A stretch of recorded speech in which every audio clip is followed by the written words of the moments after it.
হই হট্টগোল বিসিবি পরিচালকদের বিড়ম্বনা আর হাতাহাতি। বাংলাদেশ দলের ক্রিকেটারদের ইফতার অনুষ্ঠানে রীতিমতো অব্যবস্থাপনা।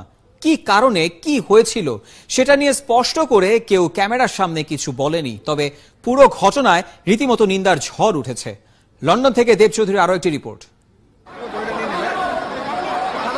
ছবি দেখে মনে হতে পারে যে কোনো রাজনৈতিক সমাবেশে কর্মীদের হট্টগোল কিংবা একজনের ওপর আরেকজনের আক্রমণাত্মক মনোভাব, যদিও বাস্তবতা ভিন্ন। লন্ডনের হোটেল রিজেন্সিতে বাংলাদেশ ক্রিকেট দলের জন্য আয়োজন করা হয়েছিল ইফতার অনুষ্ঠান।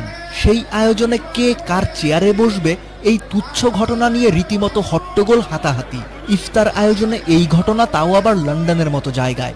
ভাবা যায় ঘটনা ওখানেই শেষ হতে পারত, কিন্তু আয়োজক বাংলাদেশ ক্রিকেট কাউন্সিল ইউকের অব্যবস্থাপনা এতটাই বেশি ছিল যে একের পর এক কাণ্ড ঘটে গেছে। কে সাধারণ অতিথি আর কে বিশেষ অতিথি সেটাও নিরাপত্তা কর্মীদের ঠিকমতো বুঝিয়ে দিতে ব্যর্থ হয়েছে আয়োজকরা। সমন্বয়ের অভাব ছিল স্পষ্ট, যে কারণে বিসিবি পরিচালকদের সাথেও অশোভন আচরণ করেছেন নিরাপত্তা কর্মীরা। ওদেরই বা দোষ কি?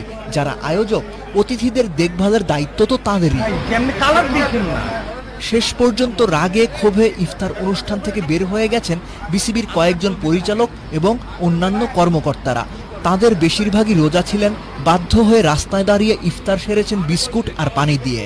ঘটনা জেনে বিসিবি পরিচালক এবং কর্মকর্তাদের অনুরোধ করে ভেতরে নেয়ার চেষ্টা করেছিলেন বাংলাদেশ ক্রিকেট কাউন্সিল ইউকের সভাপতি, যদিও পরে আর কোনো বিসিবি পরিচালকই ভেতরে যাননি, বরং খুব দ্রুতই ছেড়ে গেছেন অনুষ্ঠানের জায়গা।